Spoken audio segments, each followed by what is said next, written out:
looking for me, pull up. Pull up. Right now, don't make me wait. Still got the juice, still got life. No, it ain't too late, yeah. Pull up. Yeah, I need it pronto. Pull up.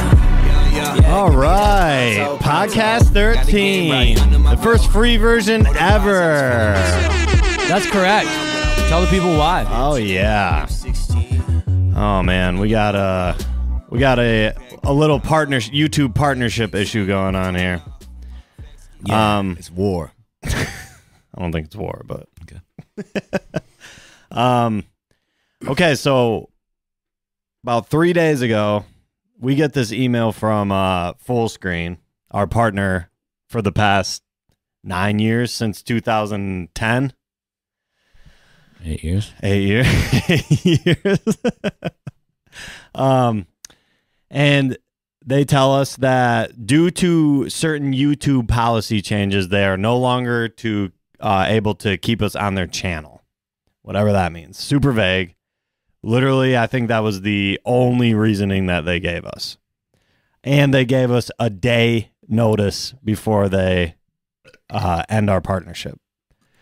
So, yeah, that was considerate. I've been trying to get to AdSense anyway, because between me and you, I don't really think that Fullscreen has been doing a whole lot for us. No. And we've been giving them, a certain percentage of our earnings for literally nothing. So why not earn 100% right of what comes from YouTube?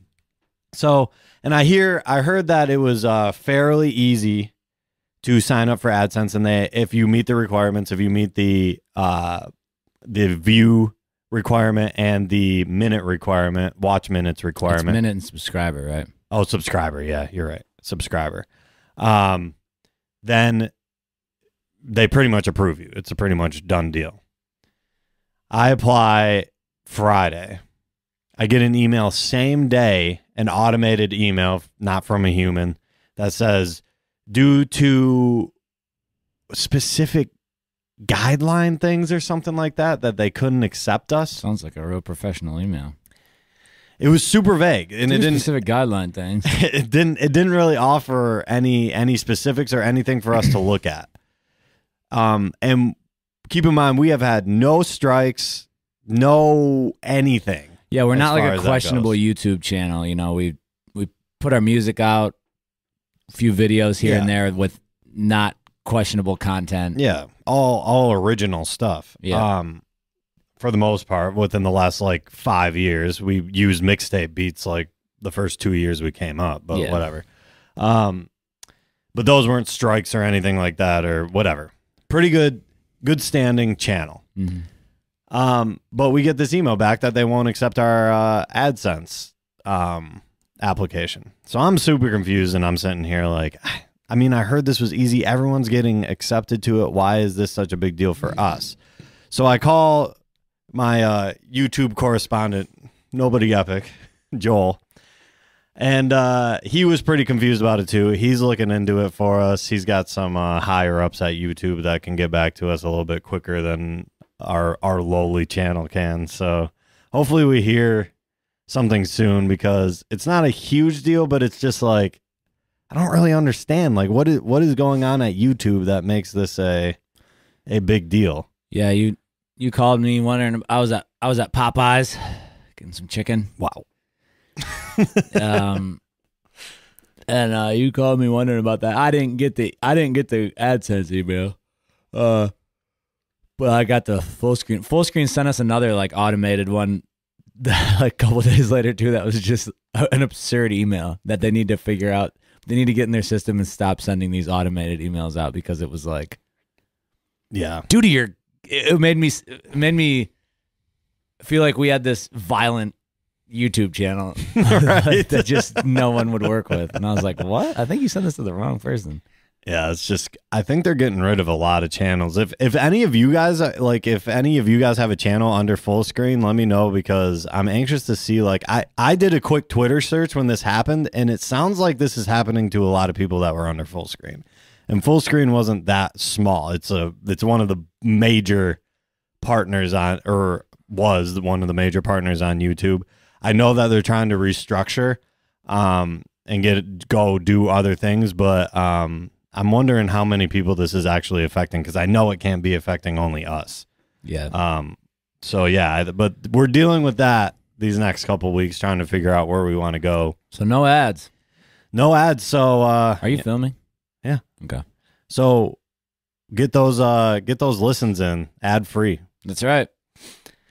We do it for you guys. Oh yeah. First topic. All week it seemed like it was Zuckerberg talk, Facebook talk. The Bergman, Young Berg. I don't know why Zuckerberg deserves an air horn. Because he's your god. Is this your king? No. He makes me nervous, honestly. Yeah, he's an alien. I was the nerd that watched every single hearing and most of it. That's absurd.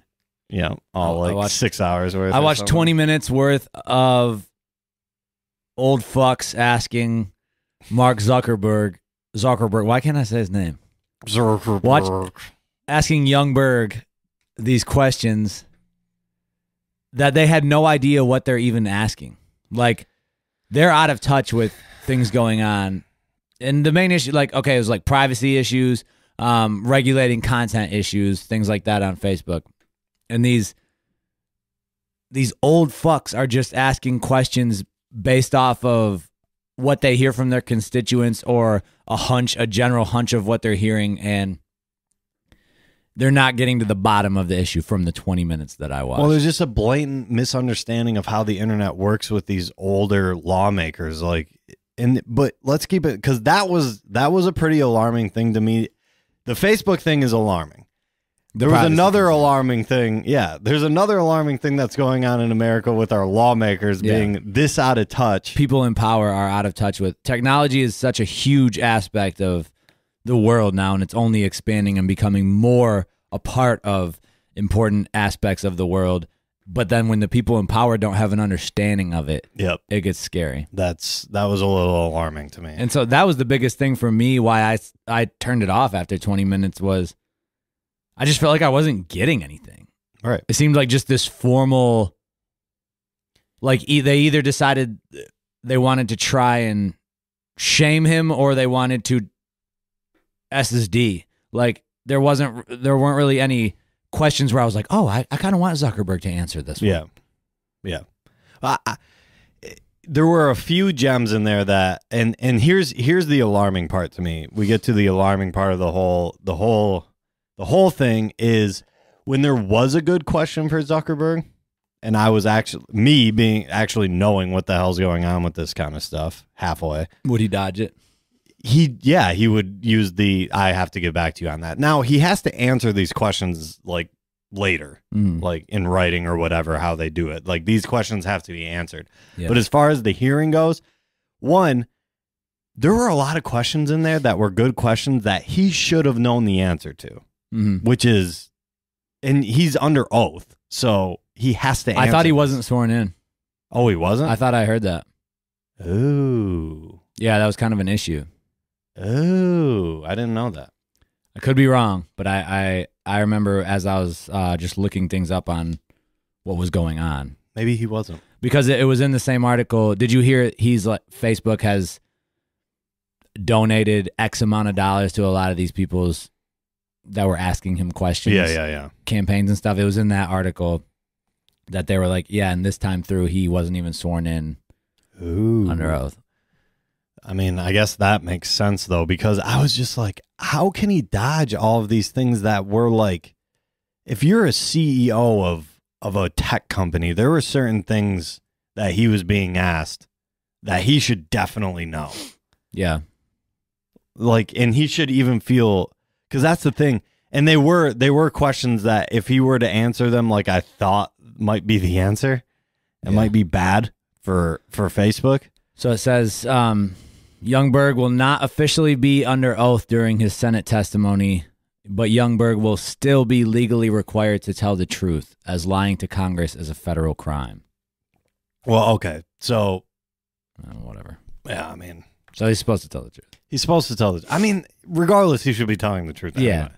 But the bottom line is the fact that he doesn't know some of these questions was the most alarming thing to me in this questioning. So do you have any examples? Like, you could definitely shed some light on a lot of the issues to me.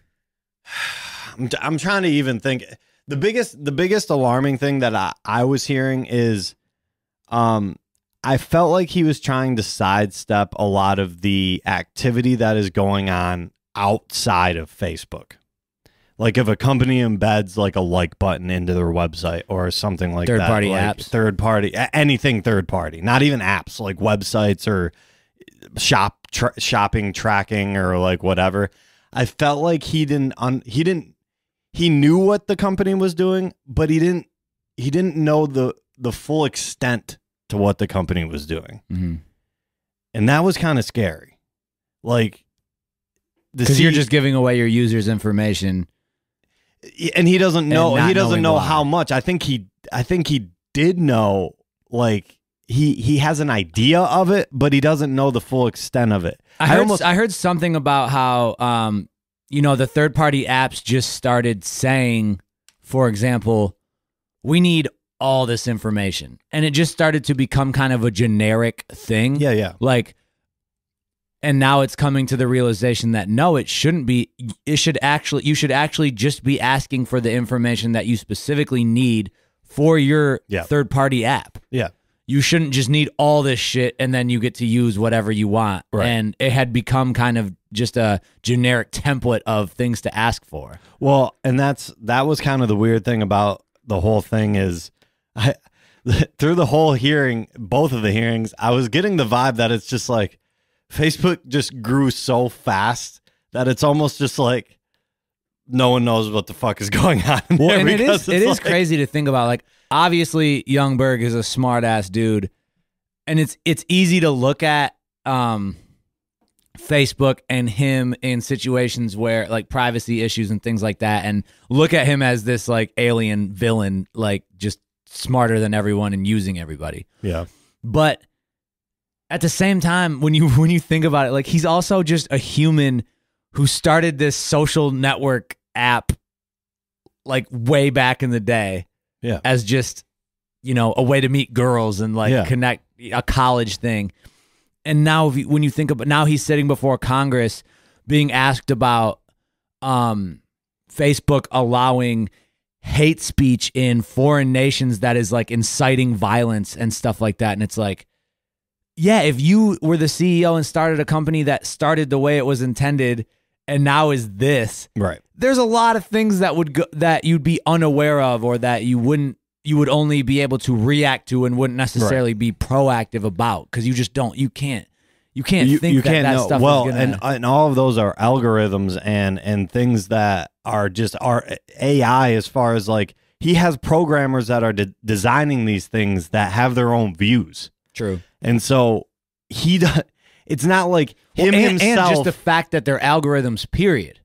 Well, right. You know what I mean? It isn't like every single post or everything anyone does is personally viewed by someone and decided it's algorithms. Well, so obviously things can slip through here and there. And that was the biggest thing that a lot of these old lawmakers did not grasp, is that like we're talking about artificial intelligence here. Right. And it has to be that way. And there's no other There's option. so much content out there that you cannot police it with a human. Right. But these humans are designing these codes. Right. So the bottom line is you can't, whatever, it's almost just like when you write a news piece. The journalist always has some bias, and it's pretty much 85% of the time going to leak through somehow into this. It's the same thing when you're writing code.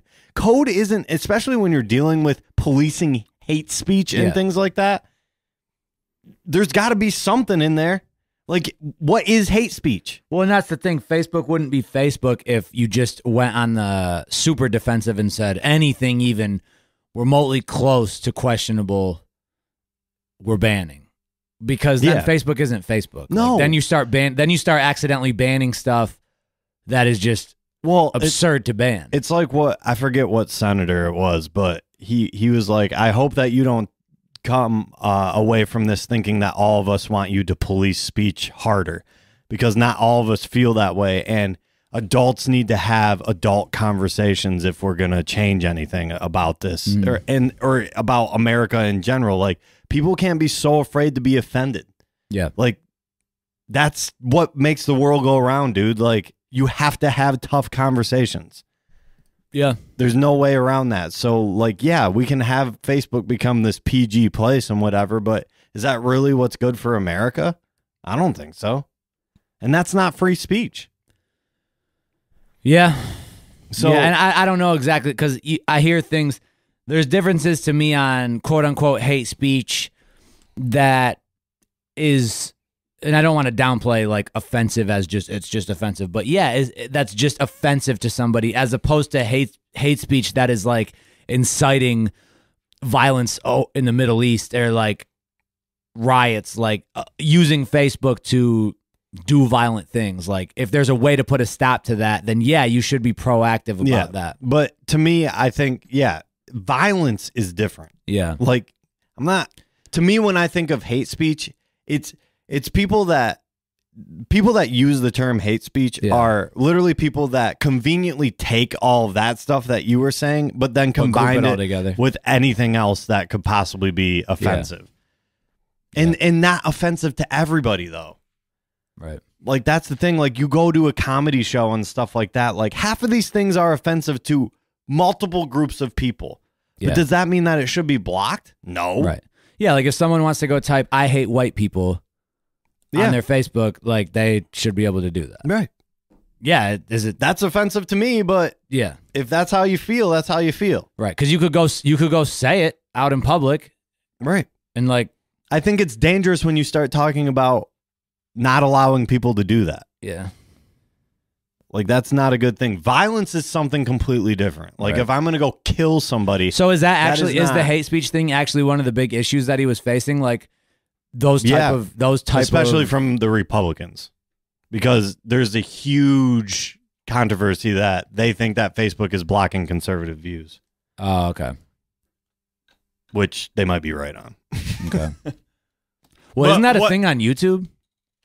Yeah, it's a thing on YouTube too. Because it's just because Silicon Valley is such a left liberal place. But the other thing though too is it's hilarious though, because when they're talking about it, it's like what you were saying about and what I was saying about the code writers. It's literally just like, it might not even be what Zuckerberg wanted. It's not his evil plan to be like, oh yeah, let's block all of the conservative views. Yeah, it could be as Facebook. simple as the people writing this code have these views, and so naturally it is installed into the and it's leaking through in like a very it isn't a subtle concerted effort. It's just, these are my beliefs. My job is to stop hate speech or whatever, and so this is how I write this code, because this is how I feel. My bias is leaking through my code. Yeah, that's it. It doesn't mean that Zuckerberg has this evil plan to stop Republicans. Yeah. So, yeah, I mean, it's a problem. It's a problem on YouTube. It's a problem on Facebook, like whatever. But it's kind of crazy because this just popped in my head. Maybe this is stupid. I don't know. I'm just thinking out loud. But at the end of the day, also, isn't Facebook like a specific thing? Like, isn't it Zuckerberg's thing? So let's say he wanted to block all conservative whatever. Isn't he within his rights to do that? Yeah. He is, but he's not marketing it in that way. So there's a that's a false advertising type. Yeah, of thing? That's the problem. Is Zuckerberg wants it. He literally said in the hearing, that's a problem, and he doesn't want it to be like that. Okay. Free speech needs to be protected in Facebook. Okay. He does not argue that. So under that precedent, you can't be doing stuff like this. Right. That's true. But and so did they come to any conclusions about anything in these testimonies? Was there any one hard hitting question or something that he really got called out on, or no? Because the other problem that I had with it was they were only giving the senators and everything 5 minutes. So if anything controversial came up, there wasn't enough time for it to even be controversial because they were on to the next thing. Okay. So nothing really came of it except for bringing some things to light to more of the general public.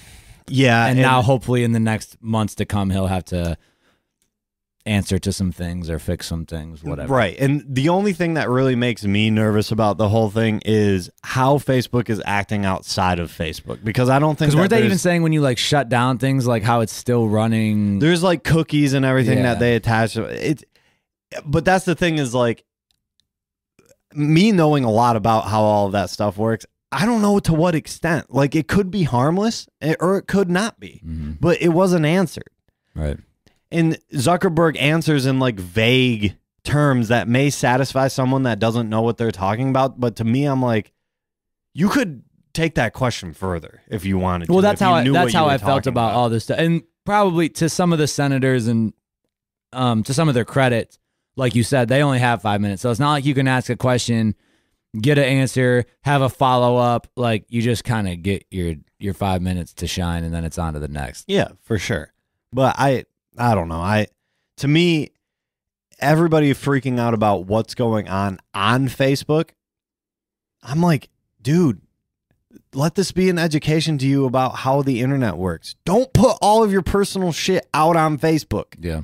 Or anywhere. I remember like when Facebook first was getting big, maybe in its first 5 to 10 years, and when Messenger first became a thing.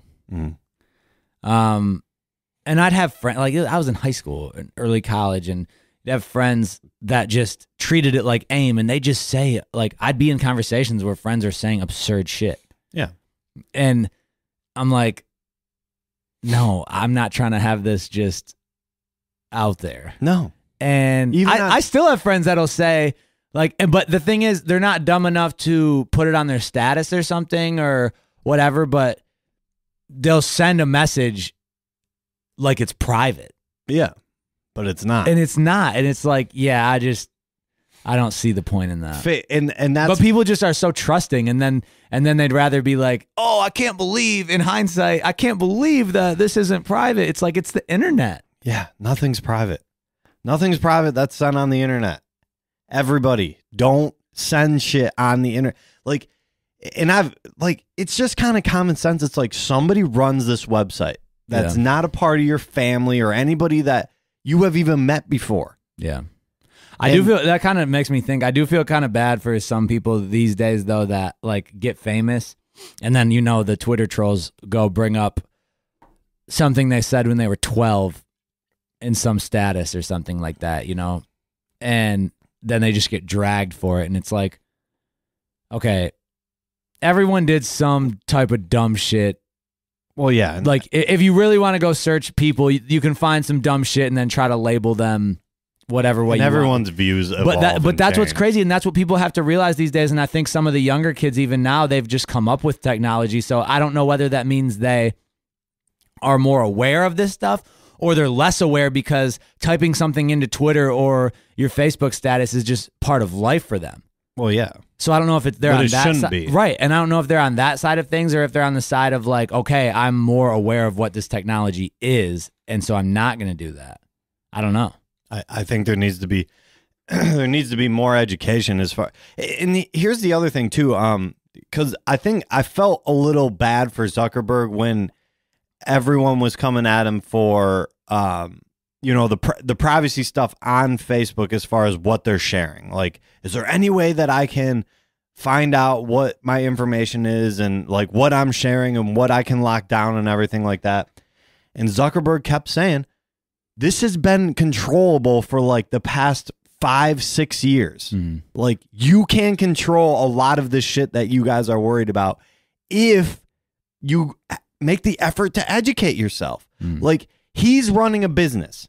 So there can be the argument where there should be a opt-in instead of a opt-out mentality. It's like we talked about with the ringing the bell on YouTube. So let's make that argument if that's the case. But as of right now, be an educated user.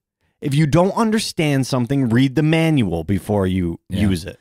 And I would, without getting into the specific issues, I would say there are, and it seems like with some of the issues that are going on with privacy at Facebook, there are definitely certain things that should have been opt-in rather than opt-out. for sure. Now, that doesn't mean that everything should be opt-in rather than opt-out, but here's the thing, though. That's very convenient to say right now because Facebook is so big, and they've already made their money.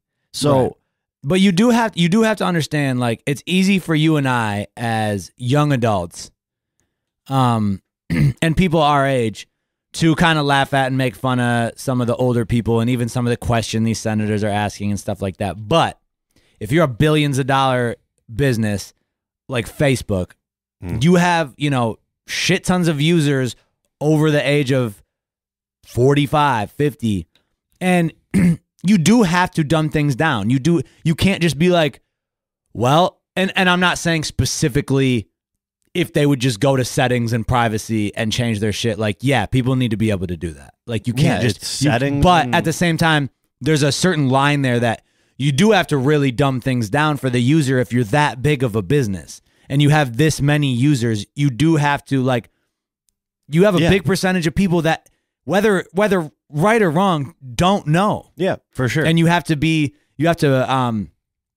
have good business practices for them. Yeah. And I'm not saying that they're right. I'm just saying that they have grown so big and there haven't been any rules in place for this. And the bottom line is, yeah, I do think that they're in a moral gray area as far as this shit goes, because honestly, I really don't think half of the things that they're doing are very, like, good for people as far as their privacy goes. And I think that it can get really out of control when it doesn't really need to be that way, and it's just for the sake of making gobs of fucking money in the marketing area. Like, come on, dude, you could still be Facebook and not be this huge billion-dollar organization. You could still be rich as hell. Do you think Facebook is losing a lot of users because of this? I personally would not have a Facebook if not for our music. If not, like, I have to have a personal page to have the Packy page. Well, here's the thing, though. It's crossing over to Instagram because Facebook owns Instagram. Yeah, that's true.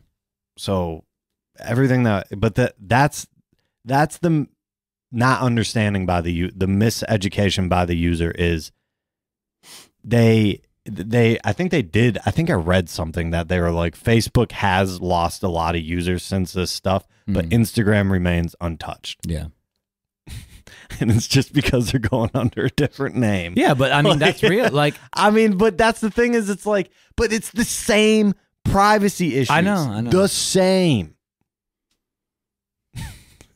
Like, and I guess the culture behind Instagram is a little bit different. Well, yeah, than Facebook. and I think your typical user a lot of times is thinking about the content that they post and, like, the stuff they have on Facebook. Think of how some of these people use Facebook. Yeah, they literally use it as a daily diary of everything they do, and it shouldn't be used that way. Right. So they are more concerned about a Facebook than they are an Instagram. Yeah. Like, Instagram, I post pictures, period. So if I'm thinking about the content on that app, I'm not as worried about it. Yeah. Like, if someone got a hold of all my pictures on Instagram, am I worried? Yeah. Whatever. True. But if, and then I'm talking about as a typical user. Yeah. But if somebody got a hold of all the stuff I did on Facebook, yeah. So I think that's. I just that's think the Facebook's difference. a product of being one of the first before people actually knew what the hell they were doing. Yeah. And therefore, there's just information out there that, like, I mean, I know that because I'm a geek, like, I am ultra aware of that stuff, but I know that there's tons of people that are like, when they were in college and got on Facebook for the first time, entered all this information, started using it as a diary for themselves, put literally every little personal thing that they had out there, and then stopped using it for the last 4 years, but never revisited it. Like, that shit's still out there. That shit's still out there. And honestly, the unfortunate thing is, once it's out there, it's out there. Right. You can't. And I think that's one of the issues that got brought up too. And maybe I sound stupid talking about this because I'm not always as aware on all these things that you are. But I think that was one of the issues that was brought up, is the deleting of content. But here's a misunderstanding of that. like what Zuckerberg was trying to explain and kind of used to his advantage without it being an advantage, is Senator would ask, can I delete my information on Facebook? Zuckerberg, yes, you can. And it's completely wiped off of their servers within a certain amount of time because it's got to go through all the backups and everything like that. And in a certain amount of time, your data will be deleted from Facebook. Does that mean it's deleted from third-party apps and things like that? And that's why no. And that's why you say the third-party stuff is the biggest issue. Right. It's because Facebook has been linking to so many different things. But that question got asked so many times, and it was never taken to the next step. Of what? Third party. Oh, yeah. Like, can I delete my information off Facebook? Because that senator probably was. It's I like think dad, I actually heard when it's it like got dad taken to the asking me next a step, question though. like that. No, like not actually addressed in a great way, but it was taken to the step of, okay, so third party apps like still have this information. I remember there was conversation about it, and Zuckerberg, I think, even admitted, he's like, yes, I admit this is an issue. Yeah, we can't control what those... and he's like, yeah, we like, and I think that's where, like I talked about earlier, it got brought up about these third-party apps have been asking for all user information, and it's just kind of like a template, right? Whereas it should have been controlled much more as to what information do you get and what do you need for your app from this user, or what that's the company only, even is, and that's the only information you get. It makes me feel a lot better about using Apple products. That's for sure. Why?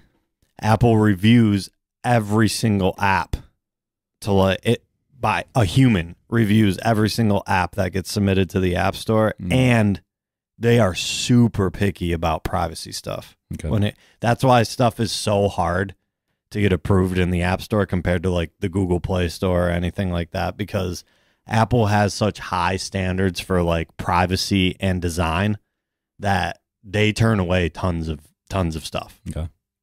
And it's really hard. It's really hard to get approved in the App Store for Apple, especially if you're asking for like personal information and stuff. And Apple has a culture around respecting privacy. Like even the way that they design their phones and like that whole FBI thing that happened with Apple and everything, that they wanted a backdoor way of getting into iPhones and Apple wouldn't give it to them because it was a breach of privacy. Yeah. It's like when you go to that extent to protect privacy, I think your company's doing something right. Yeah. As far as that goes. But like when I look at Android phones and things like that, it's like a Google owned like a phone.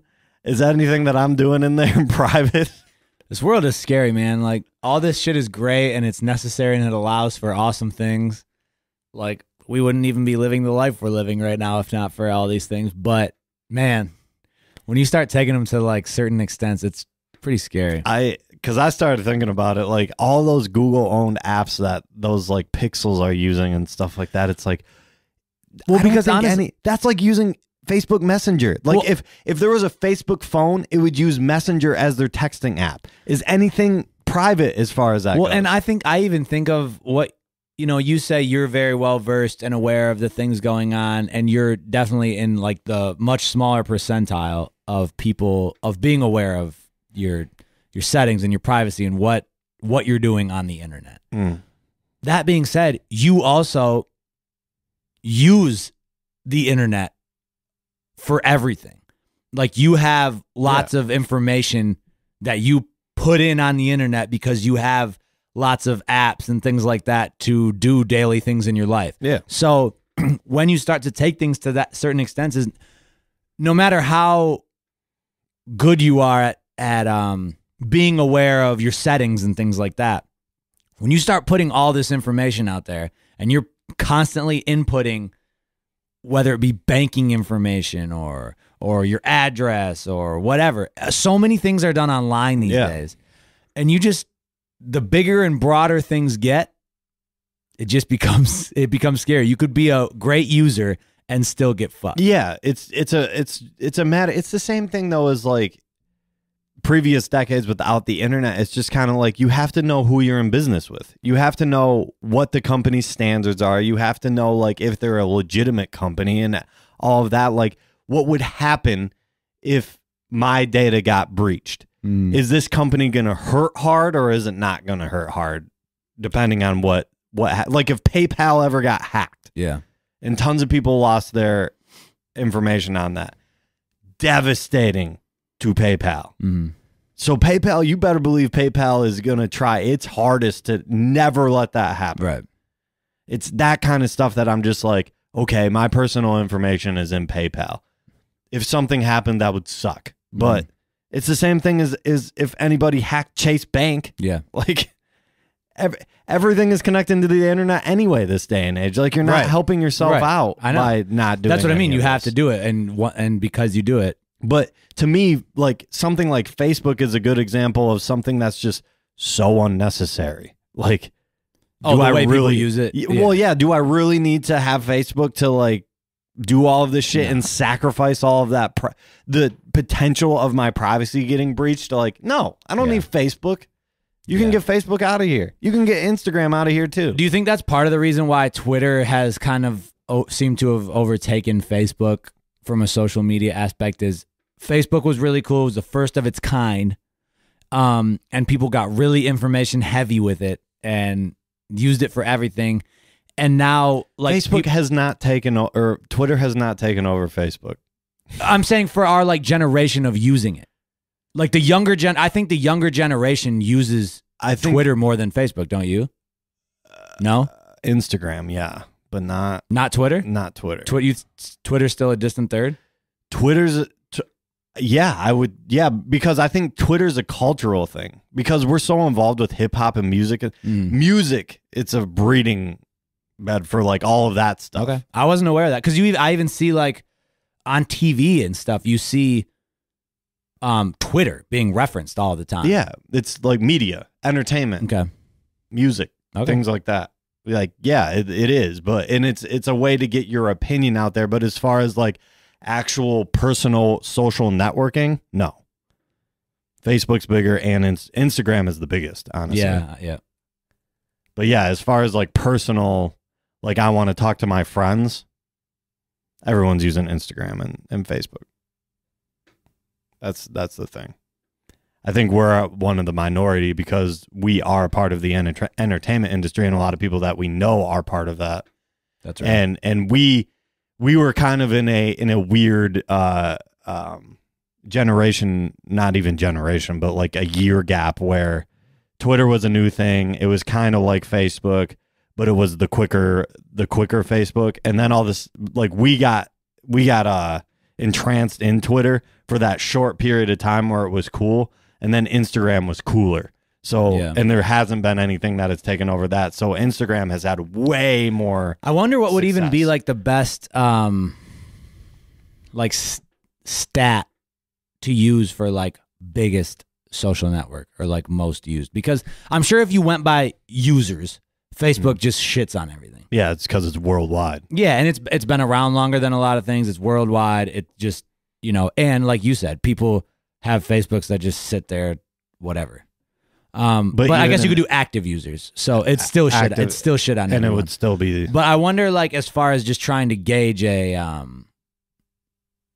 what's really being used by for a certain. You know what I'm getting at? Like when I try to think about the younger generation and using social media, it just, and like you said, maybe it's just because I'm more in entertainment and stuff like that, where I just feel like Facebook is on a decline compared to Twitter and Instagram.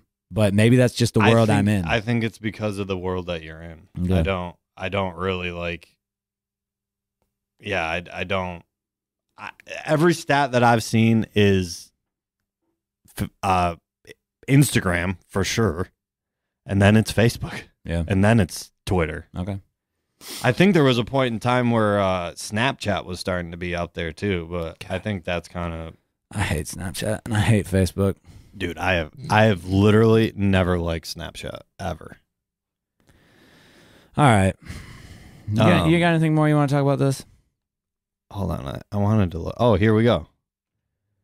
By monthly active users in 2018, Facebook still #1 in the US, not even worldwide.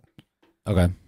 Facebook, Instagram, Facebook Messenger, and Twitter. Do they give numbers?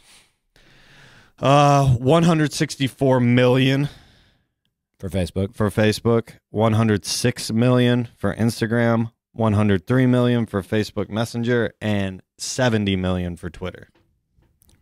Wow. So yeah, Facebook is still killing the game.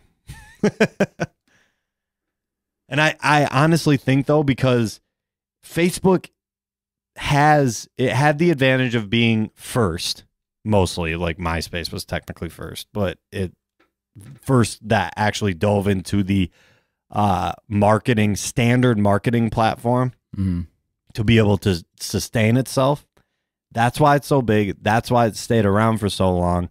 And it's been a household name as far as if grandma wants to get on Facebook and message her grandkids, she's not getting on Twitter or Instagram. Yeah. She's getting on Facebook. Yeah. And that is why Facebook is so big, is because it's more broad. That's real. Fuck Facebook, though. Oh, God. Don't kill me, young Berg. Yeah, Facebook's still killing the game, but I don't like it either. I would prefer something like Twitter, just because I like Twitter because it's not so like I have to post a picture and all of this stuff, and it's just simple, and I don't feel like it's like an ad breeding ground for like stuff. Dude, I don't even like going to my Packy page on Facebook because it's just like so much clutter. Yeah. Facebook has been, and it's so much stuff that I can just tell that Facebook is throwing at me in my news feed, like in the middle, not even on the sides.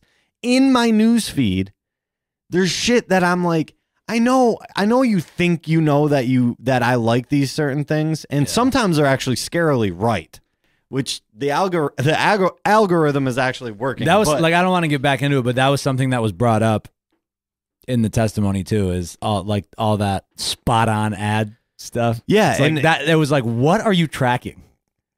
Well, but that's the thing is like, Zuckerberg brings up a good point, because he's like, would you rather have ads that were tailored to you, or would you rather have ads that mean nothing? You'd want them tailored to you, but you also don't want people like. But I don't want to give up my privacy to in your order average for you to to do your that. average user, and you think, okay, I am just on my laptop, I'm not on Facebook, whatever, and I'm searching Amazon. Right. I think I'm the only one seeing this. Right.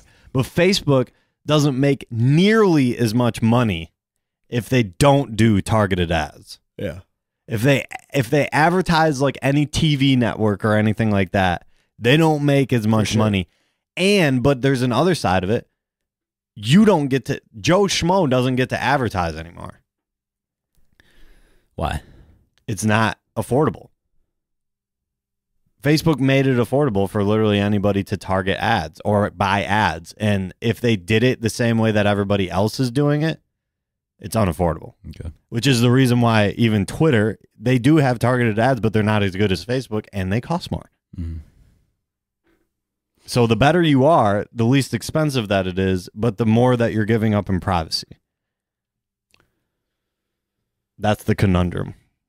Like, how much is too much? And to me, what I would argue is I think Twitter is kind of doing it. And I don't know too much about Twitter, but the way that I even see ads working on there, I would bet that they're probably doing it in the best way that annoys me the least. Twitter? Yeah. Yeah. It's just not annoying for me to be on Twitter. No, and that's what I was getting at before when I was talking about how big certain... it's annoying. Some of y'all comments are annoying, but the ad part of it is not annoying to me. The social media, like what's most popular and stuff is, I do think there was elite, and I'm only speaking personally because I guess the numbers don't necessarily display that, but Facebook was first. It was cool. You got to do all these things. And then I hit a point where I was like, you know what? I actually want, like when Twitter was first out, it was like, okay, I get 140 characters to say, like, this just seems like a little fatty. Yeah. And it's like, when do I want to just go, this is what I'm thinking about in 140 characters at all times. Yeah. But then I hit a point where I was like, I love this simplicity. I love the simplicity of it. Right. And that to me is like, and the little things they've added, like being able to put a picture and a link and whatever in, are just little things that have actually made it better. They're not trying to, they're still not trying to be like this all encompassing social media. Right. And I would argue Twitter's right on the fence of the healthy dose of social media. Yeah. Like, and I'm not, there's certain times where it's bad, but they're playing the fence. It's like Facebook to me, I log on to Facebook and I'm like, oh my, information overload. Yeah, for me, opinion overload. Okay, it's obviously bad. Product overload. It's obviously bad that like every time you I pick up my phone, I want to get on Twitter and just look for a second. Like that's bad. But at the same time, it's much better to me to do that and look at Twitter for 1 minute and put it down than Facebook feels like you have to actually go have an experience on it. Yeah. I can just pick up my phone for 1 minute and be on Twitter and be up to date, do whatever I got to do and whatever. Yep. Facebook is like, no, I got to click here. I got to scroll past all this bullshit. I got to. Yep. Yeah. I'm. No, but that's to me like social media overload. Like, and it literally takes it out of me to like be on. But that's the thing is like, there's certain people though that are not like that either.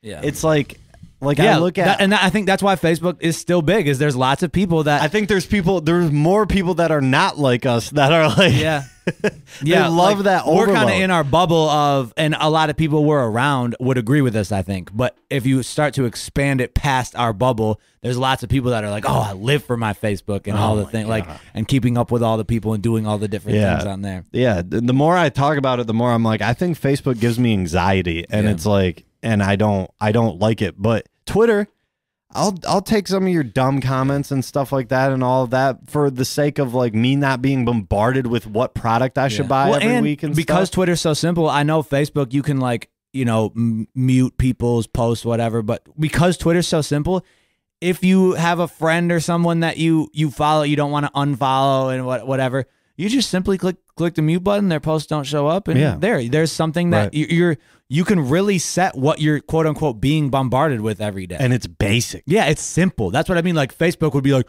oh, you can do that too. I know, but it's different. Yeah. Well, and there's so much for me to sift through to actually do it that I'm just like, I would rather just get rid of you. Yeah. Like, I'm done. Do you think, are you on the side of Instagram needs to go back to, oh my God, I'm having a brain. Chronological. Yeah.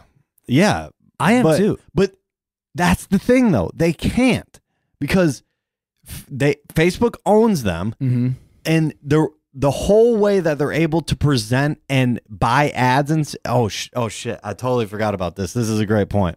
So this whole podcast is going to be about okay. This. So I read I think it was in February. So this might have slightly changed since then, but I don't think it's changed a whole lot.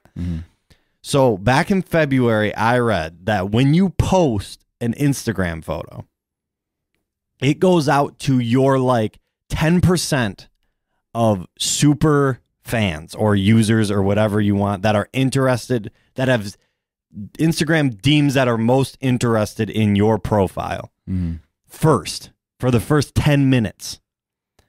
No one else sees it. Only those 10% in the first 10 minutes. If you get a certain amount of interest on it, it goes to a higher percentage. Yeah, I heard that too. If they were to go back to chronological order, it wouldn't work because their timeline wouldn't serve the most popular content then. That is why Facebook makes money. So if you want your content to be served to a number of people, you either need to be popular or you need to buy ads. That's it. That's the thing, and that's the problem, I think, is stuff like that has become, and I mean problem to the people that are thinking the way we're thinking on that is, it's going from a social network to a straight up just business. Right. But that's the thing is like, and Joe Schmo, grandma who's sifting through Facebook and whatever, it has the appearance of being chronological. Yeah. Or but no, I mean, I think everyone knows this at this point in time, like all like Facebook and Instagram have algorithms to show you what they think you want to see. Right. But that's why I prefer Twitter, is because I get what I want to see at that current time. It's more Twitter has that. If you've been off it for a minute, they have that suggested, but it's just a little section. Like you can click the little thing that says that you don't want to see that, and I don't mind it. I don't mind it either. I haven't turned it off because it's not like a whole fucking thing. Yeah, but that's fine. And it's clear. It's like what you missed while you were off, and there's like 10 tweets or whatever there, like whatever most interacted with. Yeah, profiles. and then you get past it, and then you move on with your day. Like that's clear to me. Yeah. But yeah, if Instagram got rid of that, Facebook's whole business model goes out the window. All about their ads. Literally all about their ads. Okay. There's no other like we want you to have the best content thing or whatever. No. It's all bullshit. Because the best content would be, I specifically follow these people on purpose. Yeah. When they post, I want you to put their post there. No, it's so all then when bullshit. I scroll through my timeline, I can see, okay, I got all the way through, and then this is the last point that I hit, and okay. Right. When shit doesn't make any sense. Money. That's why. Yeah. Well, do you want to talk about anything else? We're about an hour in. Wow. Hour in already? It's either going to be an intriguing or extremely boring podcast, depending on if you're interested in what we were talking about. We're really, what is it, middle of April? We're really going to play around with Moe-T as a golf league on Mondays that he wants to be able to make. So we're going to try to get in here a little earlier on Mondays, and eventually probably make that transition into maybe switching days and doing evenings. Yeah. So we can get, like, I'm tired this morning. I don't know why. Like, well, I feel like my brain works a little better when we do this in like the evenings and stuff, and there's a little bit more like I'm in the mood to talk. Just a better vibe, yeah. So we might switch. We'll probably make that switch within the next few months. What else do we got? Speaking of golf, I played my first round of golf this year last week. Wow. Went over to Hawk Hollow with Dags.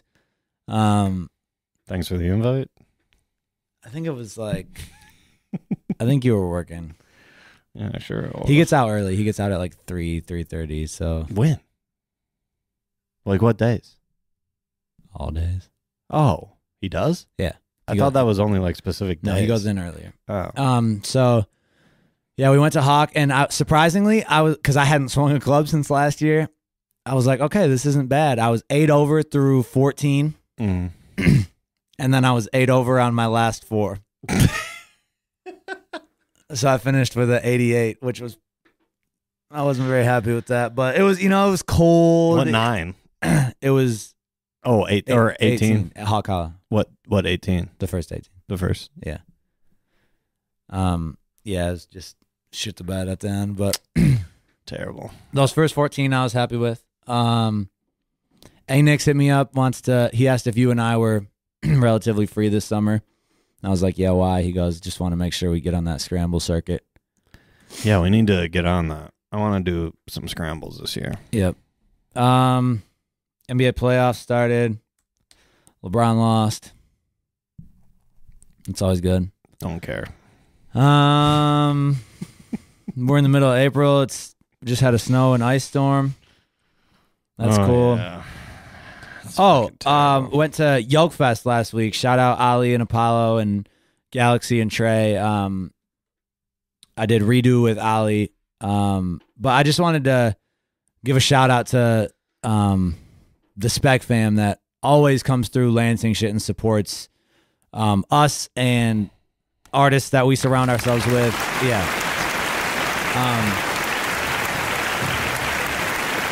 Christian, Spec Myers, surprised me and came through the studio last week. I guess he had been emailing you. Yeah, I forgot he was emailing me, and I was packing merch orders about ready to go. Joey was up here, and doorbell rings, and Joey goes and gets it, and I think Joey was like, I think it's like somebody's family or something.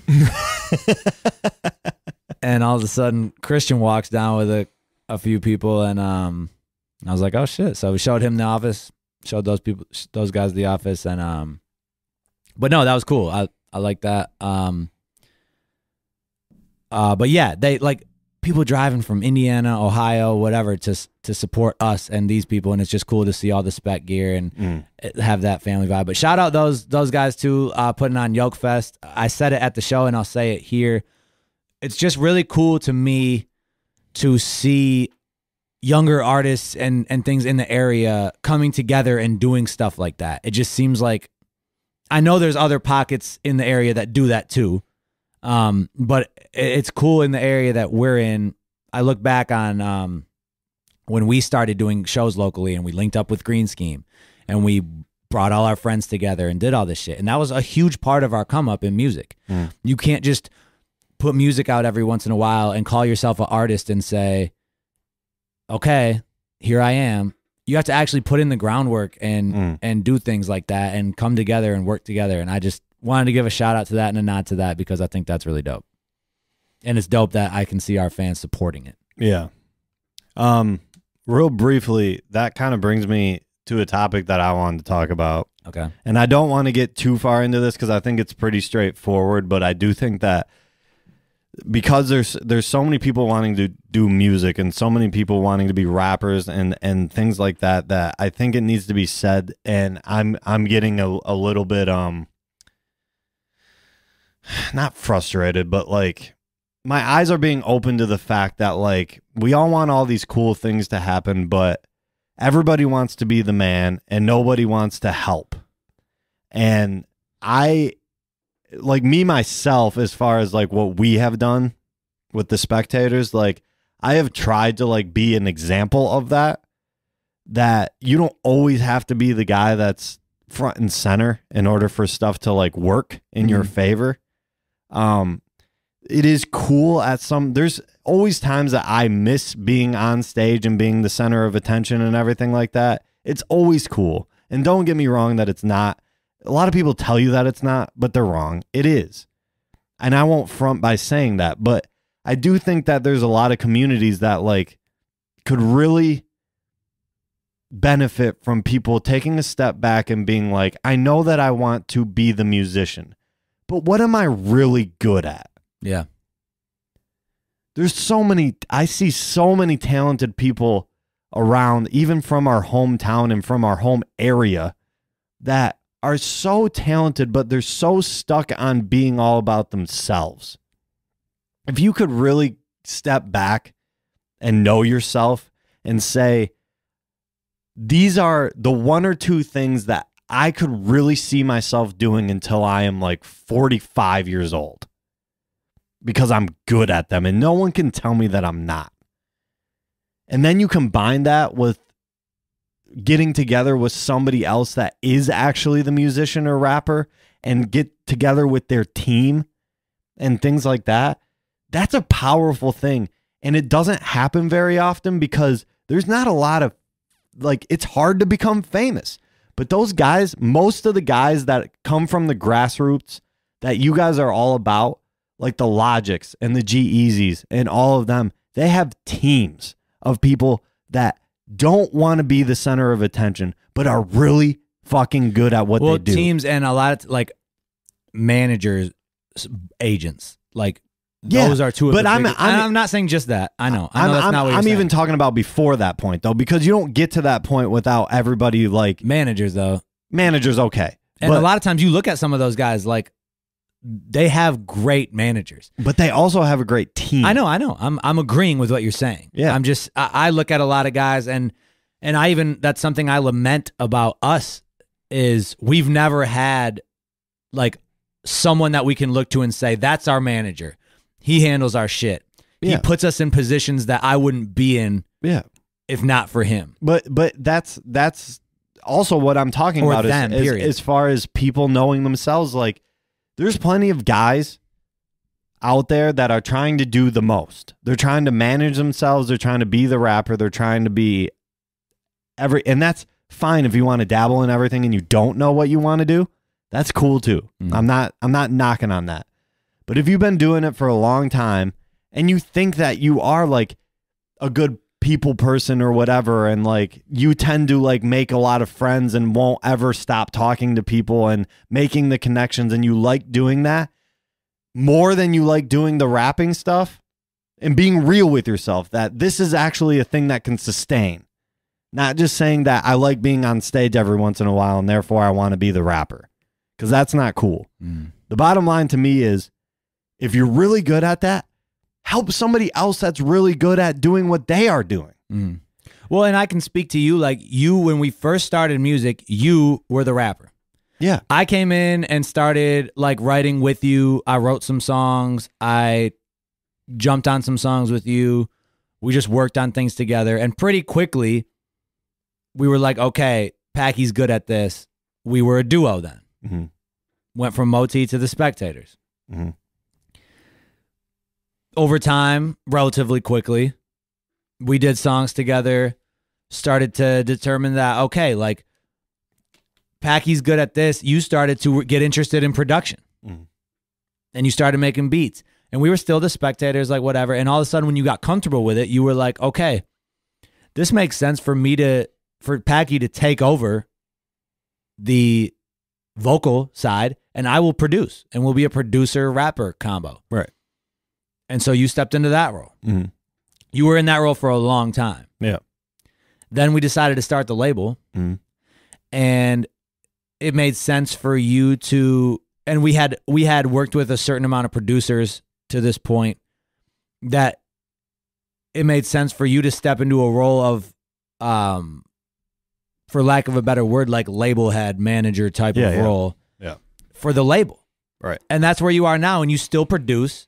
You know, you still have passions and things that you can contribute, but if it works best for you to be in this role, and correct me if I'm wrong, it's just kind of gone with even where your interests have been as well. Yeah.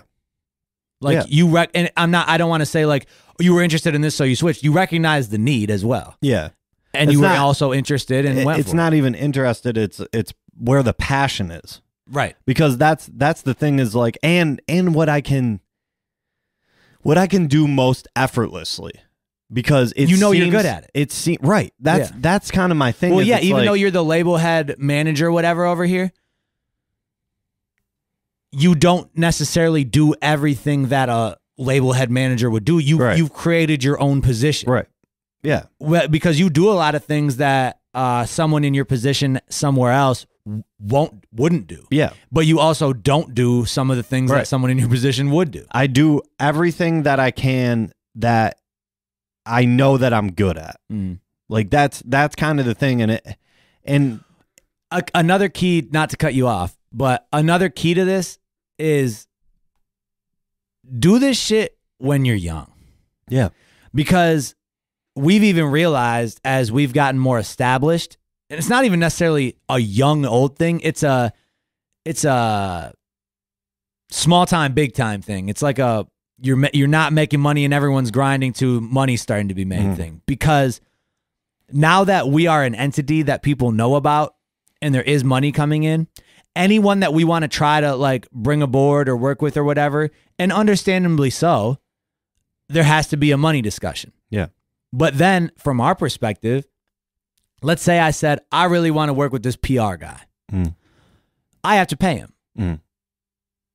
If he doesn't fucking work out, if he doesn't do anything for me, I still had to pay him for whatever period of time. Right. Whereas when you guys are first starting out, and when we first started out, you have rappers, you have artists, you have producers, you have photographers, videographers, managers, all guys that want to be part of something and do this while you guys are like in school or around that period of time where money is not the first thing. It's passion and the dream and where you guys can go. Right. And if you start to put things in place then, and then the money starts coming in, then you can look around and say, what are these people doing for me and what are they worth? Right. And then you can assign money value to that rather than having to go out on a limb and say, well, here's some money to motivate you to see if you can do this job. And then you don't, and you're just out money. Well, and to expand on that point is a lot of artists want to not believe that they're in the potential business, but they are in the potential business. You have to understand that like you are art is a really weird thing as far as trying to monetize it, because you can't just walk in here and say, pay me for this water bottle. Like it's not a product. It's not a product. It's not like it's because to the eye of the beholder, everybody sees the same shit when they look at this. Mm-hmm. Someone might hate your music. Yeah. Someone might think it's the best shit ever. Right. And so it's not a water bottle. Right. It's an entity that has to be established. So you can't always be out there being like, hey, I made this dope ass thing that's dope in my head. Pay me for it. Because no one cares. Yeah. What you're trying to build is potential. You're trying to build something that is bigger than what you started out with, to the point where you're literally forcing the world to see that your music or whatever art that you're selling is dope, and it be the universal thought to that. You want to influence. You don't want to just say, this water bottle's dope because I think that it's dope, so you should pay me for it. Like, that's, no one's going to believe you. There's no driving factor behind that. So I like when I wanted to have a rant a little bit about this shit, especially this day and age, does not work without a team. You can't do it. You can't do it to the extent that everybody dreams and wants to do it. Everybody dreams of touring. Everybody dreams of having all of these sold out shows and all of this stuff that comes along with, guess what? Having a good team that all does their job to get that product or that art to that point. Well, and that's why so many people want to do these things and so few people make it. Is like, you look at athletics, basketball, right? For the most part, I know there's small exceptions. And I hear this, some expert says this, and I can't remember who it is, but something like, however many basketball players are in the NBA, let's say there's 200. They're pretty damn close to the 200 best basketball players in the world. Because if you can hoop, you're in the NBA. Right. With music, not the case. Right. Not the case at all. Right. The most talented musicians do not necessarily correlate to the people that are making the money and famous and all that stuff. No. So that being said, there are other things that go into it. If you're LeBron James, you're that talented at basketball, coming out of high school, I don't care who's around you. Right. You're getting drafted. Yeah. And you're going to be successful in the end. Like, you're going to make money in the NBA because you're that dope at basketball. Right. With music, you could be super sick. But if you don't have the right people around you and the right connections and all these things and get the breaks to go your way, who knows? Yep. Because it's not a solid thing, though, either. It's like, you may think that you're dope, but what does that mean? If nobody else thinks that you're dope, you're not dope. Yeah. Because that's the thing. A basketball player, if you're dope, you're dope. Right. You can go put up 50 points a game. Right. That's dope. Right. With an artist, it's like, I have this dope song. Okay. Who thinks that it's dope? Right. But the one thing you can be dope at is hustling. Yes, exactly. And that's a tangible factor. You're either good or you're not at hustling. Music is not. Well, it's like, we even tell our artists, and I tell myself, you need to get to the end of the year and look back and say, wow, this is everything I did this year. Wow. Yep. And if you can do that, I guarantee you it will be a quote unquote successful year. Yes. Like, you won't be mad at what happened that year. Right. And I've had years like this where if you look back and you're like, damn, that's all I did this year. Yep. Like, this whole year. And that year reflects that. Yeah. So yeah, you don't always, get what you put in, but in general, it works that way. If you do that time and time again, it will. Yeah. It'll pan out that way. But you also, you get to a certain point where you start to realize that, dude, how much doper could this be if we actually had people around us that did their job better than what I'm doing? Like, the stuff that I'm good at, they're great at. Yeah. Yeah. And I know that that's not an absurd thing. There's people that are great at a lot of things that, yes, I could do, but I'm not great at it. Right. That's what ends up manufacturing a great artist coming out of an area. Yeah. An example of that, and you can take it to other areas, is like we always talk about with our videography. You can make our videos. Yeah. Is that your area of expertise? No. No. Would our videos be better and bigger if someone that it was their area of expertise was doing them? Absolutely. Yes. And you can take that to rapping, producing, managing, taking photos, like PR. You can take it to all those things. Yeah. And when you really sit down and think about it, if you want to come up as an artist, you need all of those things. Right. Like, yeah, early on, you might not be concerned about PR. If you have someone that's good at it, PR and marketing, right, you'll notice. You'll notice that it's paying off if you have someone that's good at it. Yeah, do you need it right away? Maybe not. But if you got someone, improve it too. Like too many of these guys, like videos are a great example, or even, I mean, anything is a great example, but I'll just use videos for this, is just that you might be the greatest videographer ever, but it is not tangible. If you put out a video that doesn't resonate with the platform, you are not dope and you are not doing your job. Like, you might be dope to you, but for you to request payment based off of something that there is no money there is an absurd thing. I think a good way of saying that is, and we've you have certain videographers that are very cinematic and they want to do movies and things like that, but also because they're also trying to come up or whatever, okay, let's do a music video. And they might try to pull off this cinematic music video that just doesn't resonate with the viewers, and a simple rap music video would actually resonate better. Does it mean one is better than the other? No. Like quality wise, like you said, trying to put a tangible, am I dope at making videos? No, because it doesn't resonate doesn't mean you're but that's not dope. a tangible thing. Right, but you know what is tangible? How many people like this video? Right, exactly. And that's the point. And if you're going to request payment for something, you need to you need to engage as many viewers as you possibly can, because if you don't, if you're only worried about the creative aspect of it, you'll never make money ever. Yeah, there's a lot that goes into it. Especially when you're in that, like, the artist is the only person that has the artistic integrity. They made the platform. Your job is to help maintain that platform. And if you want to, that is if you want to make money. If you don't want to make money, then you can go be as creative as you possibly want to be and put it out on your own platform and do it all that way. And then you can have your 5 viewers look at it and you can be happy because your creative integrity is still intact. I will not judge for that. That is fine.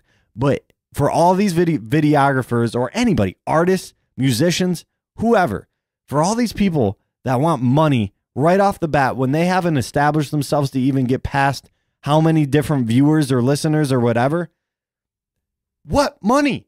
Yeah. What money do you want? Yeah, it's the market demands, the market dictates what is dope. Right.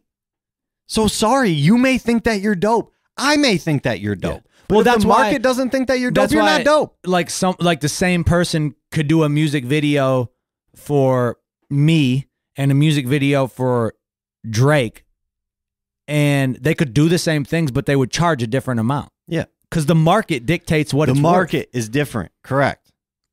And if you're looking for, and that's why I say potential.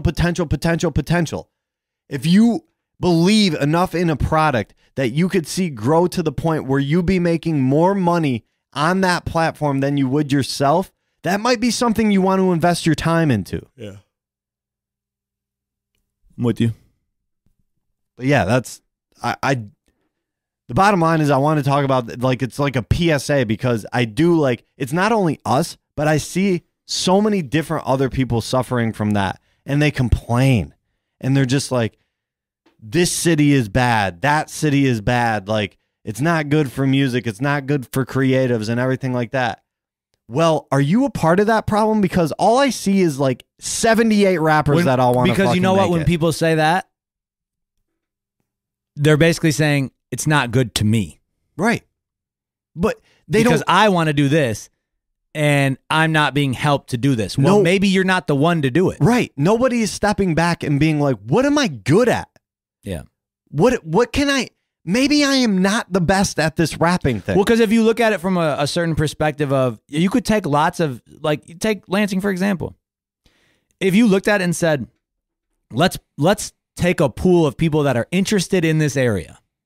Let's grab the best manager. Let's grab the best rapper. Let's grab the best producer. Let's grab the best whatever marketer, PR graphic person, designer, graphic photographer, designer, and let's assemble a team of 10 people. Mm-hmm. And it's a small city. It's not LA. It's not New York.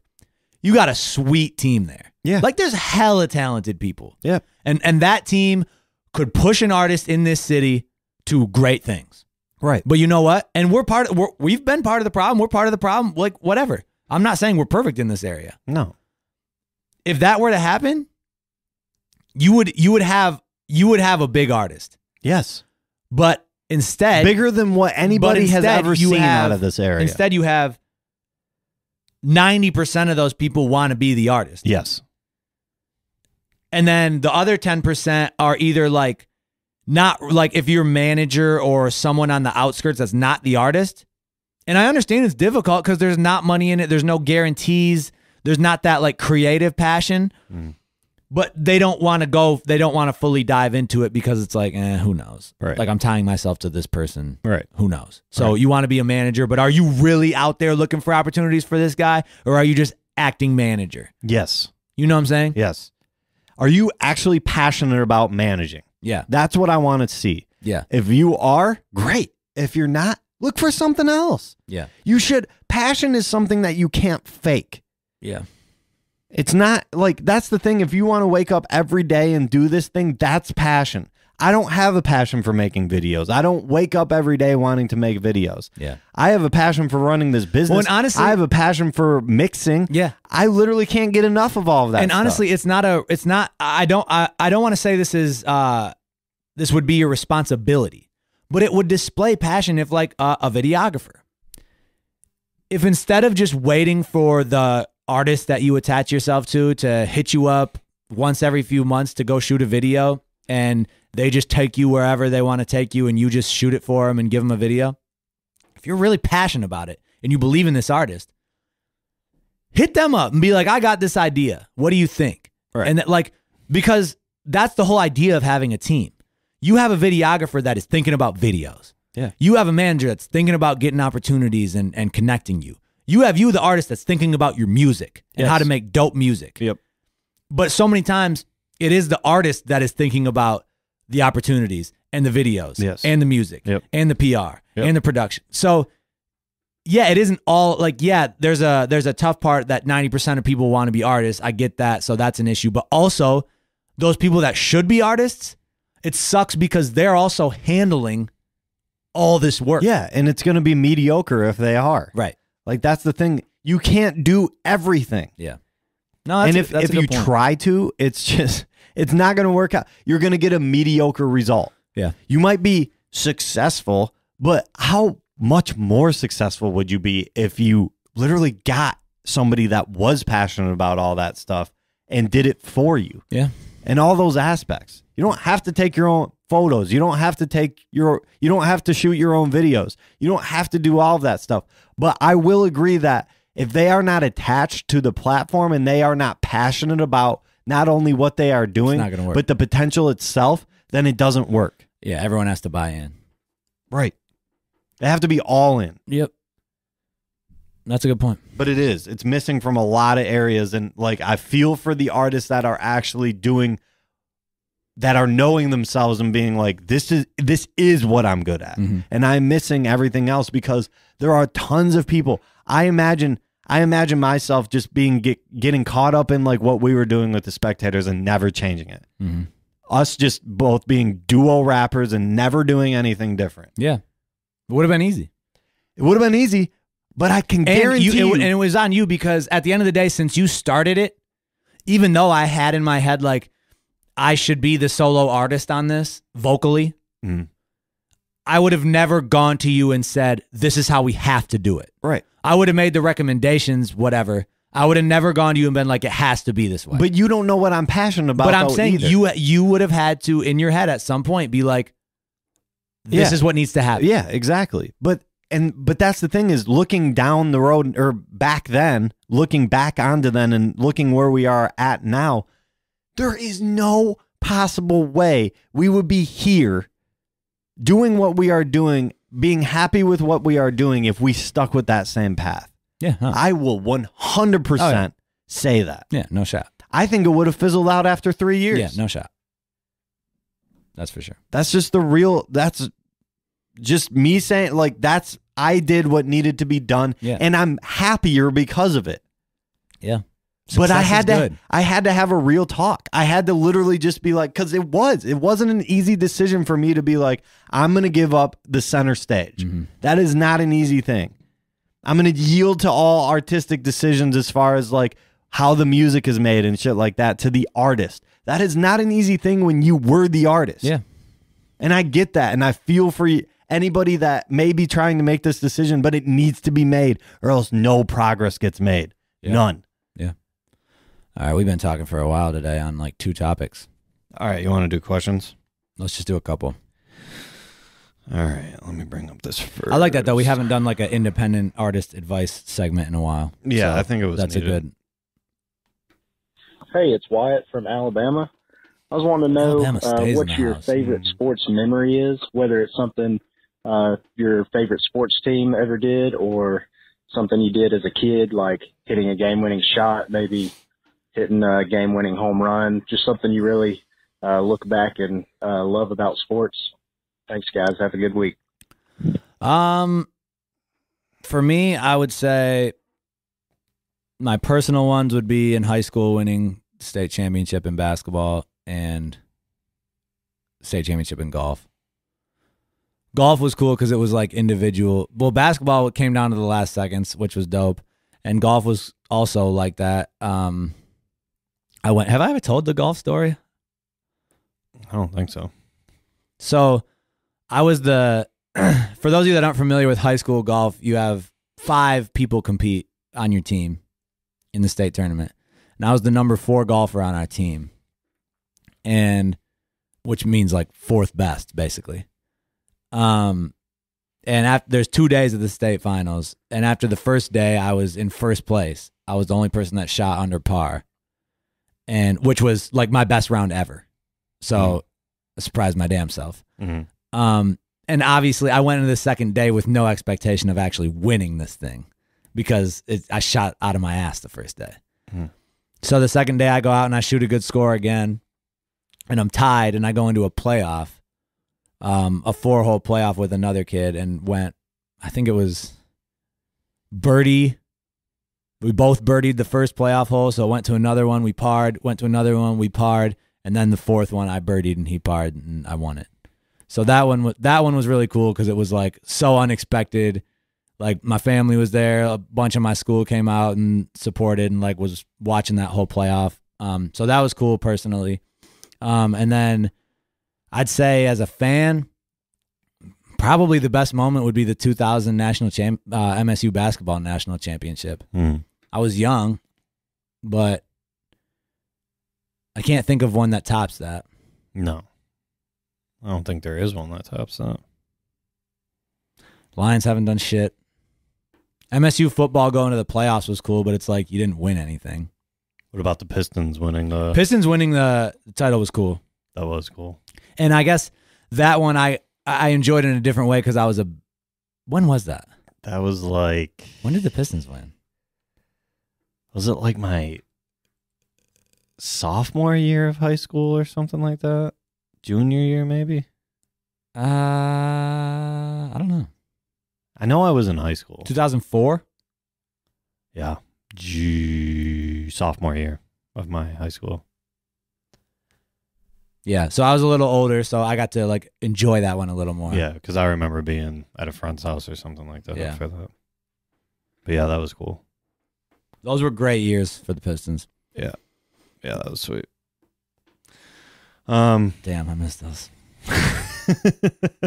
Now we're just perennially barely missing the playoffs, but not getting good draft picks. Oh my god! Or trading away all our draft picks. It's crazy that seems like not that long ago, but know, it's but like, it was. but it was A decade ago. But I have a vivid memory of like that happening, which is crazy. They're talking about Billups could potentially come in and be the coach. And he was like the man. He was my favorite player. Yeah, he was the man. All right, next question. What's up? It's your boy Braxton from Ohio. You know I gotta represent. Very chill. So my question is, have you guys considered putting out radio edits of your songs with like no cussing? I feel like if you did, it would make it easier for TV shows to use your songs or people to use their songs for promotional videos. Like when the Bearcats used Never Know, they had to work around the cussing. So I was just curious what your opinions were on that. I know it would definitely help me out when I do promotional videos for people. But hope you guys are having a good day, and bye-bye. You want to take that one, Mo? Well, the simple answer is since we're independent, and we like to keep things moving as far as when we, how we release things, making an edited version for every single song that we put out wouldn't really be worth our time because most of the time they don't get used. So it's not really realistic for us to do that. And they're not, like, we have evidence to show that they're not being used because they're explicit. They're just not being picked up. They're just not being picked up, yeah. Because we don't have those connections. Right. I mean, but that's the thing, and I know that a lot of, like you and smaller creators might actually like being able to just go pick up the clean version of whatever, but as bad as this sounds from a time money standpoint, it makes no sense for us to spend time on like making every song that we make clean. How we normally do it with bigger time things, like when we get our TV deals and things like that, is they like the song and they specifically request a clean version, and therefore we know that it is worth our time to make a clean version of it for that specific use. But other than that, it's just kind of like I'm not going to make a clean version for every single song we release. Yeah, that's the thing. If there's a deal, like a TV deal that's going to be done or something like that, where we're going to make a little bit of money, they want the song enough where they reach out to us and say, hey, can you give us a clean version too? And here's the deal. These other ones, like you referenced the Cincinnati Bearcats football using it. Would they have preferred to have a clean version because they edited the cuss words out? Yeah, probably. Who's to say, though, that they would have even gone to find that? Right. And I didn't make any money off that. Right. So they can do the work if they want to. Right. Like, and it's not like the exposure I'm getting off of that is some huge thing. No. It's just a cool thing. No. So, yeah. And they're more than welcome to hit us up too.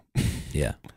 That's the thing. Like, yeah, anyone can hit us up, and if they're like, hey, can we get a clean version? This is what we're going to do. And if we're like, oh, that's cool, it's worth it for us, then yeah. Right. But yeah, every creator that wants to use our songs, if they're going to email us like, can I get a clean version? And we're like, okay, you don't have reach or paying us. No. It's mainly the time money issue. Like, it's just kind of like it would get to be too much. Did you hear what Futuristic is doing with the studio?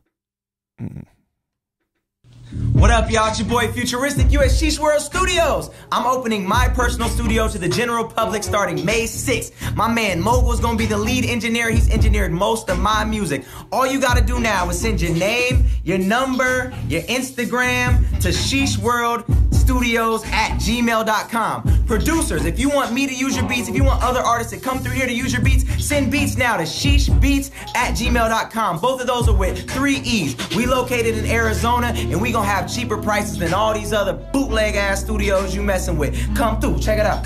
Hey, hey, hey, hey, shit. He basically just shows it. But like when we first got this studio space, we had thrown around the idea of like renting out studio time and stuff. @gmail.com. Starting May 6th, y'all can come and through. Something like down the road, maybe we would do it, but I just thought it was fun. Like I had never really seen that before from an artist, and now he's doing it.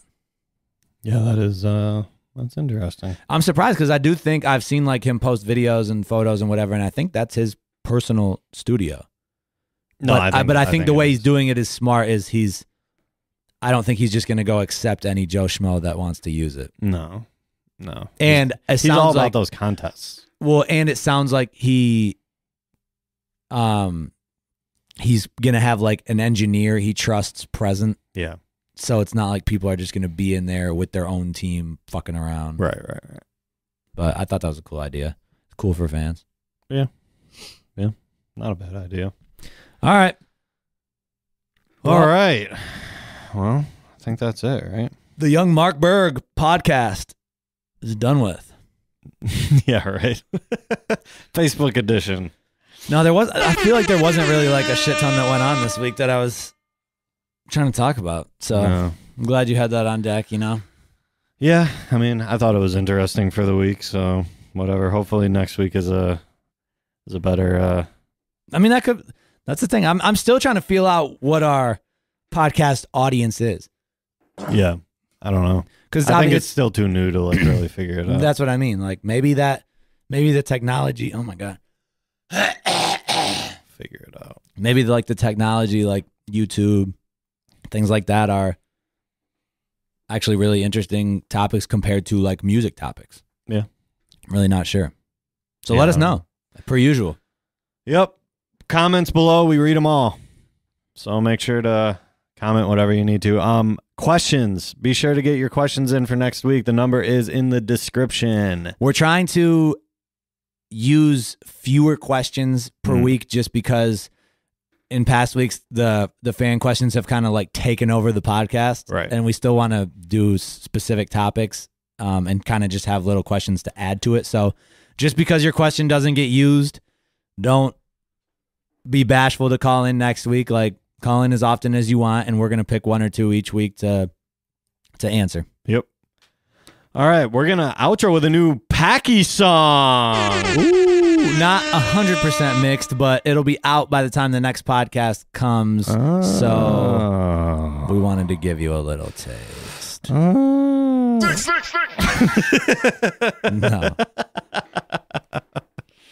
Another one. Is that better? Yeah. It's been too long.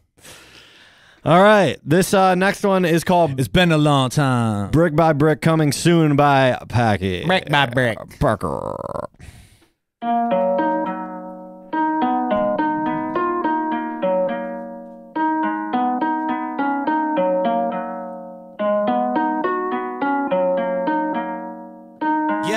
Yeah. We don't want another white rapper.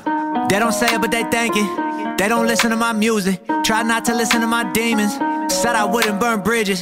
Still, I never crossed over. You could bet I got the torch with me now, and I'm looking for some closure.